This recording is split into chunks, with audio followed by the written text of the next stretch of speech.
നമസ്കാരം. Funny and YouTube ചാനലിലേക്ക് ഏവർക്കും സ്വാഗതം. ഇന്ന് ഞാൻ നിങ്ങളുമായി പങ്കുവയ്ക്കുന്നത് ചെമ്പരത്തിയെ കുറിച്ചാണ്. നമ്മുടെ വീടിന് ചുറ്റുപാടുകളിലും സാധാരണയായി എല്ലായിടത്തും കാണുന്ന ഒരു സസ്യമാണ് ചെമ്പരത്തി. ചെമ്പരത്തിയെ കുറിച്ച് നമ്മൾ നിത്യവും കാണുന്ന ഒരു സസ്യമാണെങ്കിലും അതിനെക്കുറിച്ച് അറിയാതെ പോയിട്ടുള്ള പലവിധ ഗുണങ്ങൾ ഉള്ളൊരു സസ്യമാണ്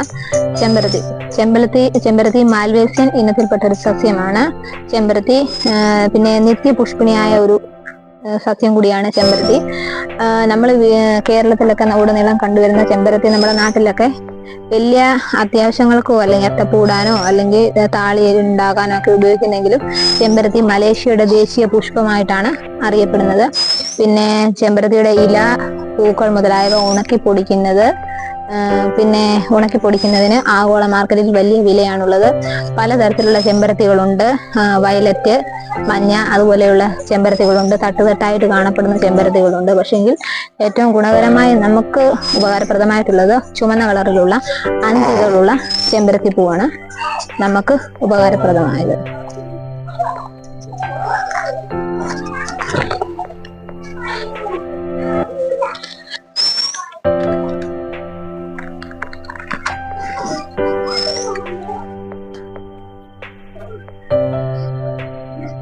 ഉണങ്ങിയ ചെമ്പരത്തി മുട്ടുകൾ വെളിച്ചെണ്ണയിൽ മുക്കി വെച്ചതിന് ശേഷം അത് വറുത്ത് കഴിക്കുന്നത് ഈ സ്ത്രീകളിൽ ആർത്തവ സമയത്ത് വയറുവേദന കുറയ്ക്കുന്നതിന് നല്ലതായിരിക്കും.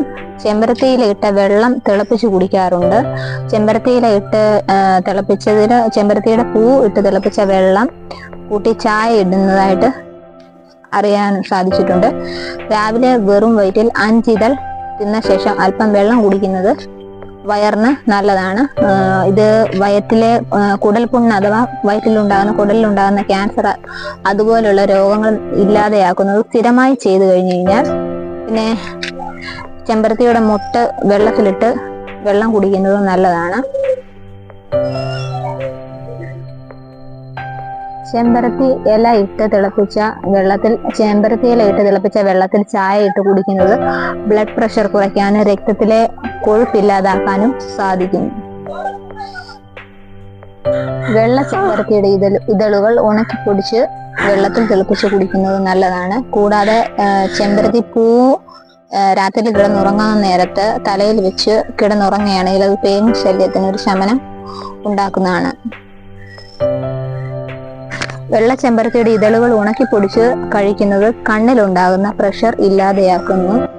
കൂടാതെ താളി ഉണ്ടാക്കുന്നതിനും എണ്ണ കാച്ചുന്നതിന് ചെമ്പരത്തിയുടെ മുട്ടുകൾ, ഇലകൾ, പൂക്കൾ മുതലായവയും ഉപയോഗിച്ച് പല രീതിയിലുള്ള എണ്ണ ഉപയോഗിക്കുന്നു. പലവിധ രോഗങ്ങൾക്ക് വയറ്റിലുണ്ടാകുന്നതിൽ കുടലിനുണ്ടാകുന്ന ഒരുവിധപ്പെട്ട രോഗങ്ങൾക്കെല്ലാം എണ്ണ കാച്ചുന്നതിനും കഷായത്തിനും മരുന്നുണ്ടാക്കുന്നതിനും എല്ലാം ഈ ചെമ്പരത്തി ഉപയോഗിക്കുന്നു. നമ്മുടെ ചുറ്റുപാടുകളിലും കാണുന്ന ഈ ചെമ്പരത്തിയെ കൊണ്ട് നിരവധി ഉപകാരങ്ങളും ഉള്ളൊരു ചെടിയാണിത്. എല്ലാവരും ഞങ്ങളുടെ ചാനൽ സബ്സ്ക്രൈബ് ചെയ്യണം. കൂടാതെ ഞങ്ങൾ ഈ വീഡിയോയിൽ പറഞ്ഞ കണ്ടന്റുകളിൽ നിങ്ങൾക്കറിയാവുന്ന എന്തൊക്കെ കാര്യങ്ങളുണ്ടോ അതൊക്കെ ഞങ്ങളുടെ ഈ വീഡിയോയ്ക്ക് താഴെ കമന്റ് ചെയ്യുക. എല്ലാവരും ഞങ്ങൾക്ക് മാക്സിമം സപ്പോർട്ട് ചെയ്യുക. നിങ്ങളുടെ ഓരോ ഷെയറും ഓരോ സബ്സ്ക്രിപ്ഷനുമാണ് ഞങ്ങൾക്ക് മുമ്പോട്ട് പോകുന്ന സപ്പോർട്ട്. നിങ്ങളെല്ലാവരും സപ്പോർട്ട് ചെയ്യുന്നുള്ള പ്രതീക്ഷയോടെയാണ് ഞങ്ങൾ നിങ്ങളിലേക്ക് വീഡിയോ എത്തിക്കുന്നത്. നിങ്ങളുടെ സപ്പോർട്ടാണ് ഞങ്ങൾക്ക് ഏറ്റവും വിലയേറിയത്. എല്ലാവരും ഞങ്ങളുടെ ഈ വീഡിയോ സപ്പോർട്ട് ചെയ്യുക. ഞങ്ങളുടെ ചാനൽ സബ്സ്ക്രൈബ് ചെയ്യുക. മാക്സിമം ഞങ്ങൾ എല്ലാ വീഡിയോസും ഷെയർ ചെയ്യുക.